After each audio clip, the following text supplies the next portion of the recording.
শুভ সকাল। অরিন মুখার্জি ব্লগে তোমাদের অনেক অনেক স্বাগত।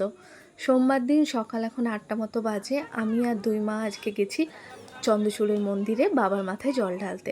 প্রথমে এখানে এসে আমরা বাবার মাথায় জল ঢালার জন্য জল নিয়ে নিলাম। আর যেহেতু সোমবার প্রচণ্ড ভিড় হবে আগের থেকেই জানি, তবে কি বলতো, সৌভাগ্যবশত না আমরা যে টাইমে পুজো করেছি সেই টাইমে একটু ফাঁকা ছিল। আর আরেকটা কথা হচ্ছে, জানো, আমার চন্দ্রচূড় মন্দিরে মানে ছোটোর থেকেই আমি অনেকবার এসেছি মায়ের সাথে, কারণ আমার সামনেই মামাবাড়ি। তাই মামাবাড়ি এলেই চন্দ্রচূড় মন্দিরে একবার আসতামই মায়ের সাথে পুজো করতে। দেখেছো কত ভিড় বেড়ে গেল পুজো করার পর আমাদের।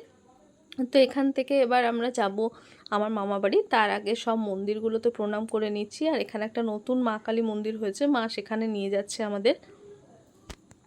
এবার আমরা যাব আমার মামাবাড়ি। মামাবাড়ির রাস্তা মানে ছোটোবেলা মানেই জানো তো অধিকাংশ আমার মামাবাড়িতেই কেটেছে।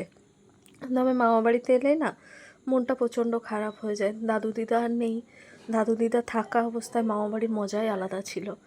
তাই গাছে দেখো এক গাছ বাতাবি লেবু ধরেছে, একদম হাতের নাগালে পাওয়া যাচ্ছিল বাতাবি লেবুগুলো। আর এটা হচ্ছে আমার মামাবাড়ির বাগান। আগে প্রচুর গাছ ছিল, এখন আর নেই। তো মা চারিদিকটা ঘুরিয়ে দেখাচ্ছে এখন। ছোটোবেলার স্মৃতিগুলো একদম যেন চোখের সামনে জলজল করে উঠছে। সেই বন্ধুদের সাথে খেলা, ভাই বোনরা মিলে খেলা, কত আনন্দই না করেছি এখানে। আর এই হচ্ছে আমার মামাবাড়ির দুর্গা মন্দির। তারপর মামা মামি ভাই বোনদের সাথে কিছুটা সময় কাটিয়ে এবার বাড়ি ফেরার পালা। তো আজকের ব্লগটা এখানেই শেষ করছি। ভালো লাগলে পাশে থেকো।